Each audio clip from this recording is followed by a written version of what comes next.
سورہ بقرہ، اس سورہ کا مضمون، اس سورہ کا مرکزی مضمون دعوت ایمان ہے۔ ایمان کی طرف اشارہ تو جیسا کہ ہم نے بیان کیا سورہ فاتحہ میں بھی ہو چکا ہے، لیکن وہ اجمالی ایمان ہے جو جذبہ شکر کی تحریک اور اللہ تعالیٰ کی ربوبیت و رحمت کی نشانیوں کے مشاہدہ سے پیدا ہوتا ہے۔ اس سورہ میں اس اجمال نے تفصیل کا رنگ اختیار کر لیا ہے۔ اجمال کہاں ہے؟ مختصر اختصار کہاں ہے؟ سورہ فاتحہ میں۔ اور اس سورہ میں کیا ہے؟ تفصیل۔ اس سورہ میں نہایت واضح طور پر، بالکل کلیئر اور دو ٹوک انداز میں قرآن مجید اور نبی صلی اللہ علیہ وسلم پر ایمان لانے کی دعوت دی گئی ہے سورہ بقرہ میں۔ گویا سورہ فاتحہ میں ایمان باللہ کا ذکر ہے اور سورہ بقرہ میں ایمان بالرسالت۔ یہ بھی ایک تعلق ہے سورہ فاتحہ اور سورہ بقرہ کا۔ ایمان کی اصلی حقیقت ایمان بالرسالت ہی سے وجود پذیر ہوتی ہے۔ اگر ایمان بالرسالت یعنی رسولوں پر ایمان موجود نہ ہو تو مجرد ایمان باللہ ہماری زندگی کو اللہ کے رنگ میں نہیں رنگ سکتا۔ نبی کا ہی انکار کر دیا جائے تو پھر آگے کی بات کون مانے گا کہ اللہ ہے؟ تو اسی لیے اگر ایمان بالرسالت موجود نہ ہو تو مجرد ایمان باللہ ہماری زندگی کو اللہ کے رنگ میں نہیں رنگ سکتا۔ زندگی پر اللہ کا رنگ اسی وقت چڑھتا ہے جب ایمان باللہ کے ساتھ ساتھ ایمان بالرسالت بھی پایا جائے، یعنی اللہ پر بھی ایمان ہو اور رسول پر بھی ایمان ہو۔ ایمان بالرسالت پیدا ایمان باللہ ہی سے ہوتا ہے۔ غور کیجئے تو معلوم ہوگا کہ پہلی چیز اس دوسری چیز ہی کا ایک بالکل فطری نتیجہ ہے۔ ایمان باللہ سے بندہ کے اندر خدا کی ہدایت کے لیے ایک پیاس اور ایک تڑپ پیدا ہوتی ہے، یعنی اللہ پر ایمان لے آئے تو اب اس ایمان کے بعد انسان کیا چاہتا ہے کہ ہمیں ہدایت مل جائے۔ ہدایت کیا ہے؟ یعنی صحیح اور غلط کی تمیز ہمارے ذہن کو اللہ تعالیٰ دے دے، تو تڑپ پیدا ہو جاتی۔ یہی پیاس اور تڑپ ہے جس کا اظہار سورہ فاتحہ میں اہدنا الصراط المستقیم کی دعا سے ہو رہا ہے۔ یعنی آدمی مومن ہے، اب وہ دعا کر رہا ہے کہ اللہ ہمیں سیدھا راستہ دکھا دے، تو گویا اسی ایمان کی تڑپ یہ ہے۔ گویا بندہ کو بتایا جا رہا ہے کہ اگر اللہ تعالیٰ کی بندگی کے حق کو تسلیم کر چکنے کے بعد اس کے راستے کی تلاش ہے تو اس کتاب پر اور اس کے رسول پر ایمان لاؤ جس پر یہ کتاب اتری ہے۔ یعنی ایمان باللہ بھی ہو گیا، ایمان بالرسالت بھی ہو گیا اور ایمان بالکتاب بھی ہو گیا۔ یعنی جب اس کتاب کو آپ پڑھیں گے آگے تب آپ کو بات پتہ چل جائے گی کہ صحیح کیا ہے اور غلط کیا ہے۔ اس حقیقت کی روشنی میں اگر غور کیجئے تو معلوم ہوگا کہ سورہ فاتحہ اگرچہ بظاہر ایک نہایت چھوٹی سی سورہ ہے، لیکن فی الحقیقت وہ ایک نہایت ہی عظیم الشان سورہ ہے، کیونکہ اس کے تنے سے پہلی ہی شاخ جو پھوٹی ہے وہی اتنی بڑی ہے کہ ہماری ساری زندگی پر حاوی ہو گئی ہے۔ اس سے ہماری اس بات کی تصدیق ہوتی ہے جس کی طرف ہم نے سورہ فاتحہ کی تفسیر میں اشارہ کیا کہ پورا قرآن در حقیقت اسی سورہ فاتحہ کے تخم نے بیج سے پیدا ہوا ہے، اور یہ اسی شجرہ طیبہ کے برگوبار ہے جو قرآن کے پورے 30 پاروں میں پھیلے ہوئے ہیں۔ یہ تھا اس کا مرکزی مضمون، کس کا؟ سورہ بقرہ کا، ہے نا۔ گویا کہ اس کا ایک بڑا ٹاپک کیا ہے؟ ایمان بالرسالت، ہے نا، اور ایمان باللہ بھی، اللہ کی بات کو اور رسول کی بات کو بالکل دو ٹوک انداز میں بتایا گیا ہے۔ ایمان بالرسالت اس لیے ابھرا ہوا ہے کہ اس میں یہودیوں پر گفتگو ہے۔ یہودی اللہ کو مانتے ہیں، عیسائی اللہ کو مانتے ہیں، لیکن نبی کو نہیں صحیح ڈھنگ سے ماننے کی وجہ سے ان کا ایمان مکمل نہیں ہو پا رہا۔ اب اس سورہ میں خطاب کس سے، کن لوگوں کو مخاطب کیا، ایڈریس کن کو کیا گیا ہے نا؟ اس سورہ میں اصل خطاب تو یہود سے ہے، لیکن ضمناً اس میں جگہ جگہ نبی صلی اللہ علیہ وسلم کو، مسلمانوں کو اور بنی اسماعیل کو بھی مخاطب کیا گیا ہے۔ بنی اسماعیل کس کو کہتے ہیں؟ حضرت اسماعیل علیہ السلام کی اعلیٰ اولاد، ہم لوگ اسی میں سے امت محمدیہ۔ تو ایک بڑا حصہ جو ہے یہودیوں سے متعلق ہے نا، اس سے خطاب ہے، لیکن اس میں جگہ جگہ آپ صلی اللہ علیہ وسلم سے بھی خطاب کر لیا گیا ہے، مسلمانوں سے بھی ہے اور بنی اسماعیل سے بھی ہے۔ یہود کو مخاطب کر کے ان کے تمام مزعومات و توہمات کی تردید کر دی گئی ہے، یعنی ان کے خیالی پلاؤ جو ہے کہ اللہ ایسا ہونا چاہیے، رسول ایسا ہوتا ہے اور یہ رسول ایسا ہے ویسا ہے، جتنے بھی من گھڑت خیالات ہیں ان کے جتنا بھی زوم وہ پالے ہوئے ہیں، اپنے بڑپن کا بھی زوم ہے ان کے اندر اور غلط سلط باتیں بھی ہیں، تو جو بھی ہے ان تمام کی تردید کر دی گئی، رد کر دیا گیا اللہ تعالیٰ نے سورہ بقرہ میں، جن کے سبب سے وہ اپنے آپ کو پیدائشی حقدار امامت و سیادت سمجھے بیٹھے تھے، اور کسی ایسے نبی پر ایمان لانا اپنی توہین سمجھتے تھے جو ان کے خاندان سے باہر امی عربوں میں سے پیدا ہوا ہے۔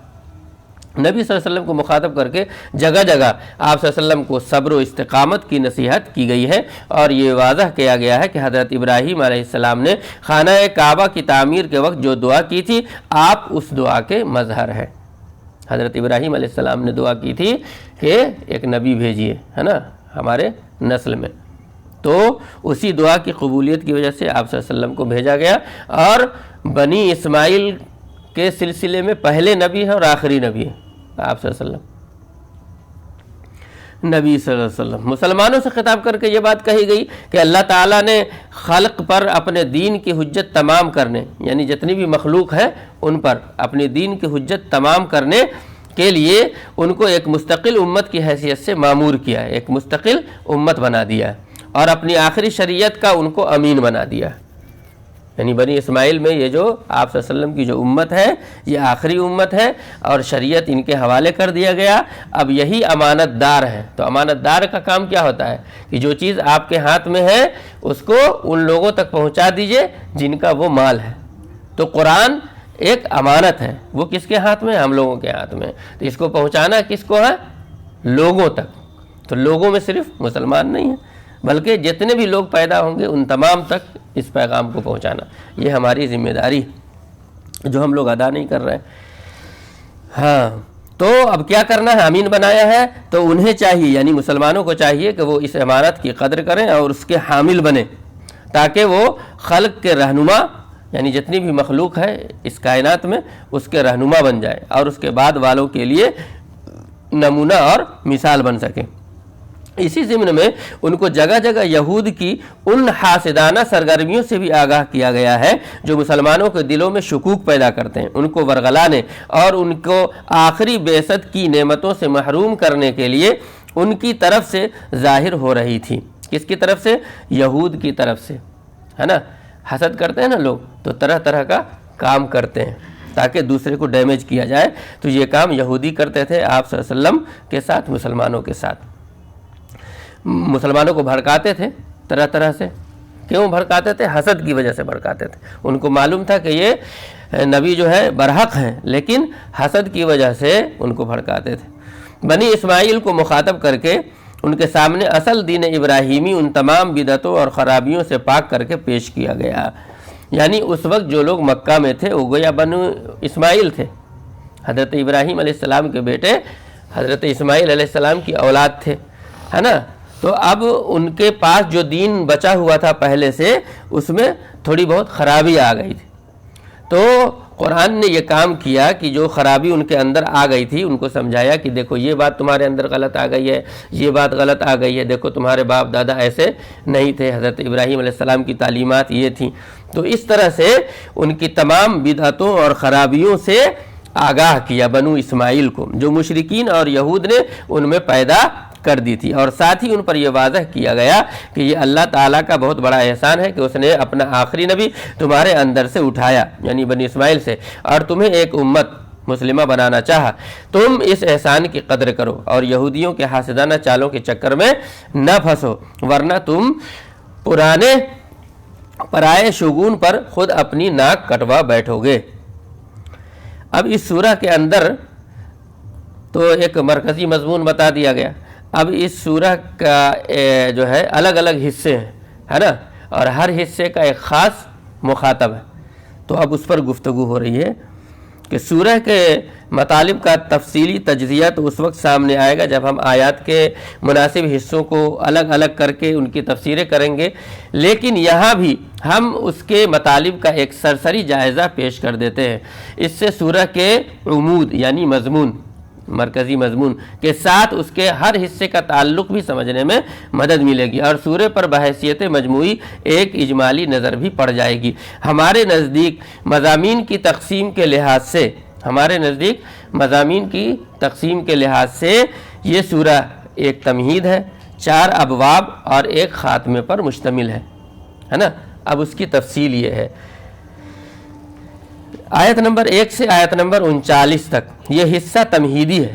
اس میں پہلے تو یہ واضح کیا گیا ہے کہ اس کتاب پر کون لوگ ایمان لائیں گے، کون لوگ ایمان نہیں لائیں گے، پھر ایمان نہ لانے والوں کی رکاوٹیں اور ان کی ذہنی الجھنیں بیان ہوئی ہیں جن میں وہ قرآن کے نزول کے بعد مبتلا ہو گئے تھے۔ اسی ضمن میں بنی اسماعیل کو متنبہ کیا گیا ہے کہ ان پر اللہ کی اس کتاب نے حجت تمام کر دی ہے، اب ان کی شامت ہی ہے جو یہودی فتنہ پردازوں کے چکروں میں آ کر وہ اپنے آپ کو اس نعمت عظمیٰ سے محروم کر بیٹھے۔ یہ تمہیدی حصہ آدم کی خلافت اور شیطان کی حاسدانہ مخالفت کی سرگزشت پر ختم ہوتا ہے۔ 1 سے 39 آیت میں آدم اور شیطان کی یہ سرگزشت یعنی داستان کہانی ہے نا، ایک آئینہ ہے جس میں ان تمام مخالف اور موافقت کی پوری تصویر سامنے آ جاتی ہے جو نبی صلی اللہ علیہ وآلہ وسلم کی بعثت اور قرآن کی دعوت سے اٹھ کھڑی ہوئی تھی۔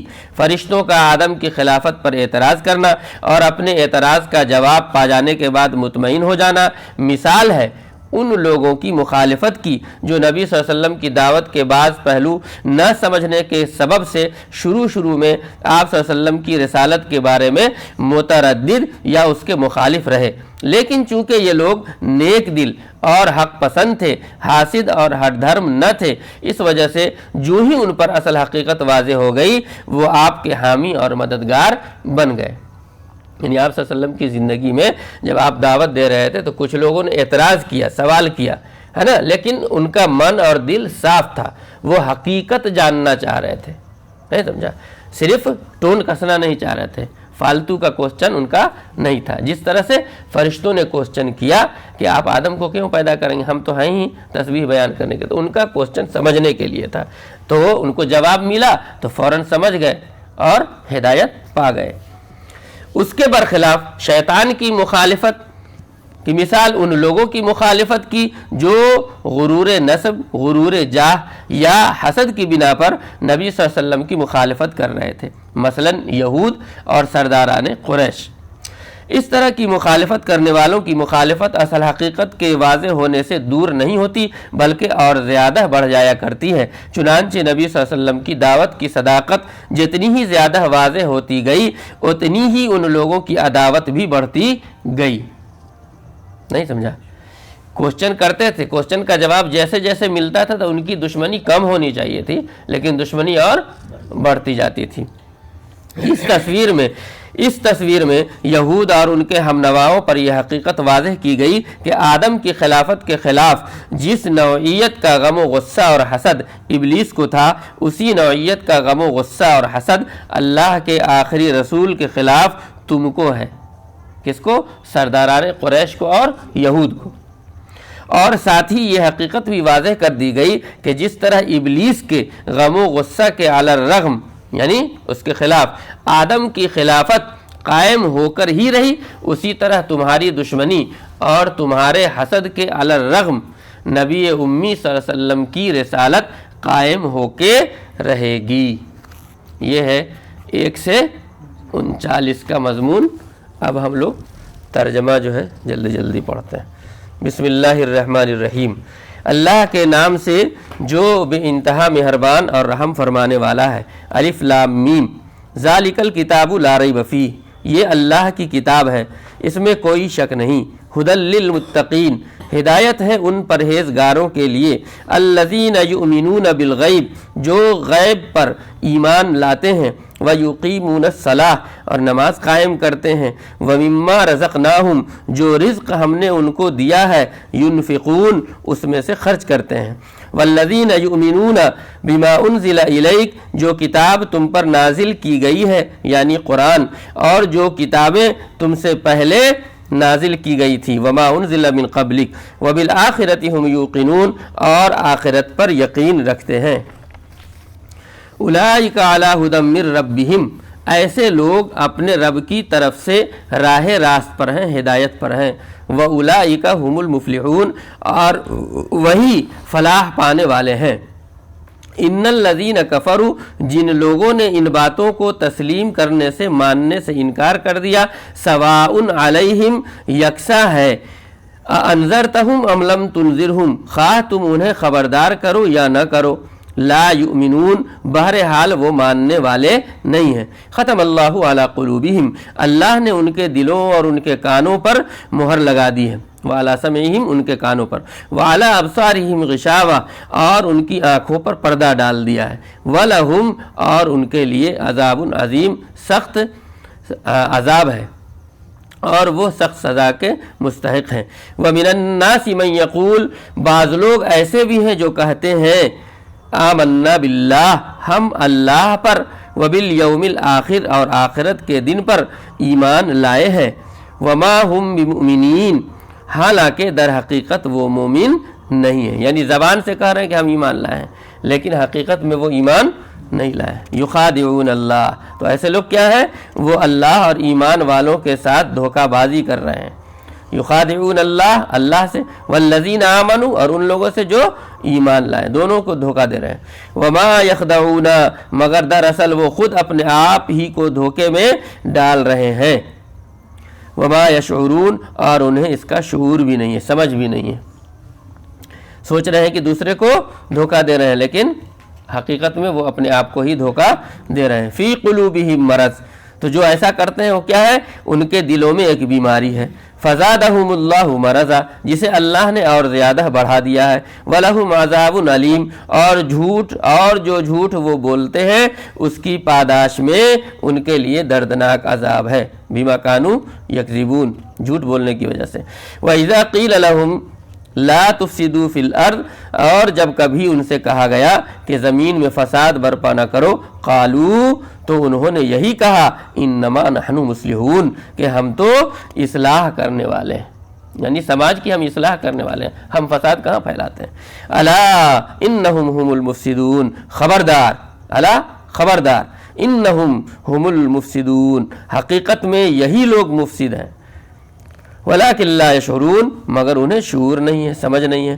وَإِذَا قِيلَ لَهُمْ آمِنُوا، اور جب ان سے کہا گیا کہ جس طرح دوسرے لوگ ایمان لائے ہیں اسی طرح تم بھی ایمان لاؤ، کما آمن الناس، جیسے کہ دوسرے لوگ ایمان لائے، قالوا انؤمن، تو انہوں نے یہی جواب دیا کہ ہم بے وقوفوں کی طرف ایمان لے آئے، کما آمن السفہاء، الا انہم هم السفہاء، خبردار، حقیقت میں تو یہ خود بے وقوف ہیں، ولیکن لا یعلمون، مگر یہ لوگ جانتے نہیں ہیں، شعور، سمجھ بھی نہیں ہے اور علم بھی نہیں ہے۔ وَإِذَا لَقُوا الَّذِينَ آمَنُوا، اور جب یہ اہل ایمان سے ملتے ہیں تو کہتے ہیں کہ ہم ایمان لائے، قالوا آمنا۔ وَإِذَا خَلَوْا، اور جب علیحدگی میں الی شیاطینہم، اپنے شیطانوں سے ملتے ہیں، قالوا انا معکم، تو کہتے ہیں کہ اصل میں تو ہم تمہارے ساتھ ہیں، انما نحن مستہزئون، اور ان لوگوں سے محض مذاق کر رہے ہیں۔ مطلب جو لوگ حقیقت میں ایمان نہیں لاتے ہیں، جب ایمان والوں کے درمیان ہوتے تو کہتے ہیں ہم تو تمہارے ہی ساتھ ہیں، لیکن جب الگ جاتے ہیں تو کہتے ہیں کہ ہم تو ان کو ٹھگ رہے ہیں۔ اللہ یستہزئ بہم، تو ایسے لوگوں کو کیا ہے، اللہ ان سے مذاق کر رہا ہے۔ ویمدہم فی طغیانہم یعمہون، اور وہ ایسے لوگوں کی رسی دراز کیے، یعنی ڈھیل دے رہے ہیں، فی طغیانہم، اور یہ اپنی سرکشی میں اندھوں کی طرح بھٹکے چلے جا رہے ہیں، اللہ نے ڈھیل دے دیا، جیسے پتنگ کو لوگ ڈھیل دے دیتا ہے نا، تو اسی طرح یہ لوگ خوش ہو رہے ہیں کہ ہم کو کچھ ہو ہی نہیں رہا۔ اولئک الذین اشتروا الضلالۃ بالہدی، یہ وہ لوگ کیسے ہیں جنہوں نے ہدایت کے بدلے میں گمراہی خرید لیا، خریدنا چاہیے ہدایت، خرید لیا گمراہی۔ فبما ربحت تجارتہم، مگر یہ سودا ان کے لیے نفع بخش نہیں ہے۔ وما کانوا مہتدین، اور یہ ہرگز صحیح راستے پر نہیں ہے۔ مثلہم کمثل الذی استوقد نارا، ان کی مثال ایسی ہے جیسے ایک شخص نے آگ روشن کی، فلما اضاءت، اور جب اس نے سارے ماحول کو روشن کر دیا، ذہب اللہ بنورہم، تو اللہ نے ان کا نور بصارت سلب کر لیا، وترکہم فی ظلمات لا یبصرون، اور انہیں اس حال میں چھوڑ دیا کہ تاریکیوں میں انہیں کچھ نظر نہیں آتا۔ سم بکم عمی فہم لا یرجعون، سم یہ بہرے ہیں، بکم یہ گونگے ہیں، عمی یہ اندھے ہیں، فہم لا یرجعون، یہ اب نہ پلٹیں گے، یعنی حق کی طرف، ہدایت کی طرف اب یہ پلٹنے والے نہیں ہیں۔ او کصیب من السماء، دوسری مثال، یا پھر ان کی مثال یوں سمجھو کہ آسمان سے زور کی بارش ہو رہی ہے، فیہ ظلمات، اور اس کے ساتھ اندھیری گھٹا، ورعد وبرق، اور کڑک اور چمک بھی ہے، یجعلون اصابعہم فی آذانہم، یہ بجلی کے کڑاکے سن کر اپنی جانوں کے خوف سے کانوں میں انگلیاں ٹھوستے ہیں، من الصواعق حذر الموت واللہ محیط بالکافرین، اور اللہ ان منکرین حق کو ہر طرف سے گھیرے میں لیے ہوئے ہیں، یکاد البرق یخطف ابصارہم، چمک سے ان کی حالت یہ ہو رہی ہے گویا ان قریب بجلی ان کی بصارت اچک لے جائے گی، کلما اضاء لہم مشوا فیہ، جب ذرا کچھ روشنی انہیں محسوس ہوتی ہے تو اس میں کچھ دور چل لیتے ہیں، وَإِذَا أَظْلَمَ عَلَيْهِمْ قَامُوا، اور جب ان پر اندھیرا چھا جاتا ہے تو وہیں کے وہیں کھڑے ہو جاتے ہیں، وَلَوْ شَاءَ اللَّهُ لَذَهَبَ بِسَمْعِهِمْ وَأَبْصَارِهِمْ، اور اگر اللہ چاہے تو ان کی سماعت یعنی سننے کی صلاحیت اور بصارت اور ان کے دیکھنے کی صلاحیت بالکل ہی سلب کر لے، یعنی بالکل ہی چھین لے، ان اللہ علی کل شیء قدیر، کیوں؟ اس لیے کہ یقیناً اللہ ہر چیز پر قادر ہے۔ یا ایھا الناس اعبدوا ربکم الذی خلقکم، لوگو بندگی اختیار کرو اپنے اس رب کی جو تمہارا اور تم سے پہلے لوگ جو گزرے ہیں ان سب کا خالق، خلقکم والذین من قبلکم لعلکم تتقون، تمہارے بچنے کی توقع اسی صورت میں ہو سکتی ہے۔ الذی جعل لکم الارض فراشا، وہی تو ہے جس نے، یعنی وہی اللہ تو ہے جس نے تمہارے لیے زمین کا فرش بچھایا، والسماء بناء، آسمان کی چھت بنائی، وانزل من السماء ماء، اوپر سے پانی برسایا اور اس کے ذریعے سے، فاخرج به من الثمرات رزقا لکم، اور اس کے ذریعے سے ہر طرح کی پیداوار نکال کر تمہارے لیے رزق بہم پہنچایا، فلا تجعلوا للہ اندادا، پس جب تم یہ جانتے ہو تو دوسروں کو اللہ کا مد مقابل نہ ٹھہراؤ، وانتم تعلمون، یعنی جانتے بوجھتے، وَإِن كُنتُمْ فِي رَيْبٍ مِّمَّا نَزَّلْنَا، اور اگر تمہیں اس امر میں، اس معاملے میں شک ہے کہ یہ کتاب جو ہم نے اپنے بندے پر اتاری ہے، فَأْتُوا بِسُورَةٍ مِّن مِّثْلِهِ، تو اگر اس کتاب کے سلسلے میں شک ہے تو یہ ہماری ہے کہ یا نہیں ہے، تو اس کے مانند اس جیسی ہی کوئی صورت تم بنا کے لے آؤ، اپنے سارے ہم نواؤں کو بلا لو، اور اس کے بنانے میں کیا ہے، جتنے لوگوں کو تم مانتے ہو ان تمام معبود کو بلا لو، من دون اللہ ان کنتم صادقین، اللہ کو چھوڑ کر کے جتنے بھی تمہارے سپورٹر ہیں سب کو بلا لیجئے اور اسی کی جیسے ایک صورت بنا کے لے آئیے، تب ہم یہ سمجھیں گے کہ ہاں صحیح میں یہ اللہ کا کلام نہیں ہے، انسان کا کلام ہے، ان کنتم صادقین، اگر تم لوگ اپنے بات میں سچے ہو، فَإِن لَّمْ تَفْعَلُوا وَلَن تَفْعَلُوا، لیکن اگر تم نے ایسا نہ کیا، وَلَن تَفْعَلُوا، اور یقیناً کبھی نہیں کر سکتے، فَاتَّقُوا النَّارَ، تو ڈرو اس آگ سے، الَّتِي وَقُودُهَا النَّاسُ وَالْحِجَارَةُ، جس کا ایندھن بنیں گے انسان اور پتھر، اُعِدَّتْ لِلْكَافِرِينَ، جو مہیا کی گئی ہے منکرین حق کے لیے، تیار کی گئی ہے کافروں کے لیے، وبشر الذین آمنوا، اور اے پیغمبر جو لوگ اس کتاب پر ایمان لے آئے ہیں، وعملوا الصالحات، اس کے مطابق اپنے عمل درست کر لیں، ان لہم جنات تجری من تحتها الانہار، انہیں خوشخبری دے دو کہ ان کے لیے ایسے باغ ہیں جن کے نیچے نہریں بہتی ہوں گی، کلما رزقوا منها من ثمرۃ الرزق، ان باغوں کے پھل صورت میں دنیا کے پھلوں سے ملتے جلتے ہوں گے، یعنی جنت میں جب ہم کو پھل ملے گا تو ایسا لگے کہ ارے یہی والا تو انگور ہم دنیا میں بھی کھایا تھا، تو کلما رزقوا، جب انہیں جنت میں کوئی بھی پھل دیا جائے گا، من ثمرۃ، تو کیا کہیں گے، قالوا ھذا الذی رزقنا من قبل، کہ ایسا ہی تو ہمیں دنیا میں جب کوئی پھل انہیں کھانے کو دیا جائے گا تو وہ کہیں گے کہ ایسے ہی پھل اس سے پہلے دنیا میں ہم کو دیے گئے تھے، وَأْتُوا بِهِ مُتَشَابِهًا، ایک جیسے، وَلَهُمْ فِيهَا أَزْوَاجٌ مُطَهَّرَةٌ، ان کے لیے وہاں پاکیزہ بیویاں ہوں گی، وَهُمْ فِيهَا خَالِدُونَ، اور ایسے لوگ وہاں ہمیشہ ایسے جنت میں رہیں گے، ان اللہ لا یستحی ان یضرب مثلا ما بعوضۃ فما فوقها، ہاں اللہ اس سے ہرگز نہیں شرماتا کہ مچھر یا اس سے بھی حقیر تر کسی چیز کی تمثیلیں دے، یعنی مثال بیان کرے، مثال میں اللہ تعالیٰ چھوٹی سے چھوٹی چیز کی بھی مثال بیان کرتا ہے۔ ان لوگوں کا، مشرکین کا یہ اعتراض تھا کہ اللہ اتنا بڑا ہے تو اتنی چھوٹی چھوٹی چیز کی مثال کیوں دیتے ہیں، تو اللہ تعالیٰ کہہ رہا ہے کہ اللہ تعالیٰ کو شرم نہیں آتی اس بات کو بیان کرنے میں۔ فَأَمَّا الَّذِينَ آمَنُوا فَيَعْلَمُونَ أَنَّهُ الْحَقُّ مِن رَّبِّهِمْ، جو لوگ حق بات کو قبول کرنے والے ہیں وہ انہی تمثیلوں کو دیکھ کر جان لیتے ہیں کہ یہ حق ہے. یعنی یہ مثال تو چھوٹی ہوتی ہے لیکن جو حق کے طلبگار ہیں اللہ کی چھوٹی مثال کو سمجھ کر کے ہدایت پا لیتے ہیں. لیکن جن کو حق نہیں چاہیے وہ کہتے ہیں کہ یہ مثال چھوٹی ہے تو یہ مثال بڑی ہے، تو یہ مکھی کی کیوں مثال ہے، تو یہ فرشتے کی کیوں مثال ہے. اس طرح سے بات کر کے وہ حق کا انکار کرتے ہیں، بات میں بات پیدا کرتے ہیں. تو کہا اللہ تعالیٰ نے فَأَمَّا الَّذِينَ آمَنُوا فَيَعْلَمُونَ أَنَّهُ الْحَقُّ مِن رَّبِّهِمْ، کہ جو لوگ حق بات کو قبول کرنے والے ہیں وہ انہی تمثیلوں کو دیکھ کر جان لیتے ہیں کہ یہ حق ہے جو ان کے رب ہی کی طرف سے آیا ہے.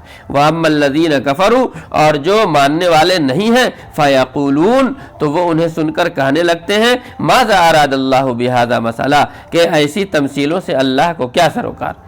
یضل بہ کثیرا، اس طرح اللہ ایک ہی بات سے بہتوں کو گمراہی میں مبتلا کر دیتا ہے. وَيَهْدِي بِهِ كَثِيرًا، اور بہتوں کو راہ راست دکھا دیتا ہے. وَمَا يُضِلُّ بِهِ إِلَّا الْفَاسِقِينَ، لیکن گمراہ کون ہوتا ہے اور اس سے گمراہی میں وہ انہی کو مبتلا کرتا ہے جو فاسق ہیں. الذین ینقضون عہد اللہ کے عہد کو مضبوط باندھ لینے کے بعد توڑ دیتے ہیں. ویقطعون ما امر اللہ بہ، اللہ نے جسے جوڑنے کا حکم دیا ہے اسے کاٹتے ہیں. یہ لوگ غلط آدمی کی بات ہو رہی ہے اب نا، اللہ سے جو وعدہ کیا اس کو پورا نہیں کرتے ہیں. اللہ نے جس سے کہا کہ تم رشتہ قائم کرو، اس سے تعلق پیدا کرو، تو ایسے رشتوں کو وہ کیا کرتے ہیں، توڑ دیتے ہیں. وَيُفْسِدُونَ فِي الْأَرْضِ، اور تیسری خرابی کیا ہے، زمین میں فساد برپا کرتے ہیں. اولئک هم الخاسرون، ایسے لوگ کیا ہے، حقیقت میں یہی لوگ نقصان اٹھانے والے ہیں. کیف تکفرون باللہ، تم اللہ کے ساتھ کفر کا رویہ کیسے اختیار کرتے ہو. وکنتم امواتا فاحیاکم، حالانکہ تم بے جان تھے اس نے تم کو زندگی عطا کی. فاحیاکم ثم یمیتکم ثم یحییکم، پھر وہی تمہاری جان سلب کرے گا یعنی چھین لے گا، ختم کر دے گا. ثم یحییکم، پھر وہی تمہیں دوبارہ زندگی عطا کرے گا. ثم الیہ ترجعون، پھر اسی کی طرف تمہیں پلٹ کر جانا ہے. هو الذی خلق لکم ما فی الارض جميعا، وہی تو ہے جس نے تمہارے لیے زمین کی ساری چیزیں پیدا کی. ثم استوى الی السماء، پھر اللہ تعالیٰ کیا ہوا، اوپر کی طرف توجہ فرمائی.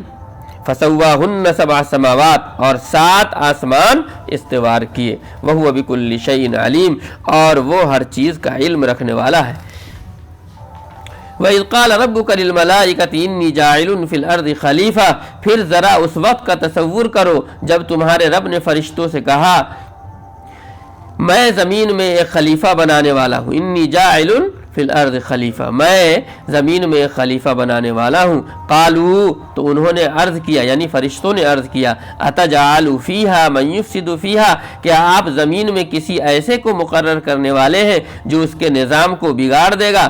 ویسفک الدماء، اور خون ریزیہ کرے گا. ونحن نسبح بحمدک، آپ کی حمد و ثنا کے ساتھ تسبیح اور آپ کی تقدیس تو ہم کر ہی رہے ہیں. قال انی اعلم ما لا تعلمون، تو اللہ تعالیٰ نے کہا میں جانتا ہوں جو کچھ تم نہیں جانتے. وعلم آدم الاسماء کلہا، اللہ تعالیٰ نے اس کے بعد اللہ نے آدم کو ساری چیزوں کے نام سکھا دیے. کلما ثم عرضهم علی الملائکہ، پھر انہیں فرشتوں کے سامنے پیش کیا اور فرمایا فقال انبئونی باسماء ہؤلاء، اللہ تعالیٰ نے کہا فرشتوں سے اگر تمہارا خیال صحیح ہے کہ کسی خلیفہ کے تقرر سے انتظام بگڑ جائے گا تو ذرا ان چیزوں کے نام بتاؤ. اللہ تعالیٰ نے پہلے ہر چیز کا نام بتا دیا کس کو، آدم علیہ السلام کو. اب فرشتوں کو کہا کہ تھوڑا بتاؤ تو ان سب چیزوں کا نام، تو کیا ہوا، نہیں بتا پائے. قالوا سبحانک، تو فرشتوں نے کہا، انہوں نے عرض کیا نقص سے پاک تو آپ ہی کی ذات ہے. لا علم لنا، ہم تو بس اتنا ہی علم رکھتے ہیں.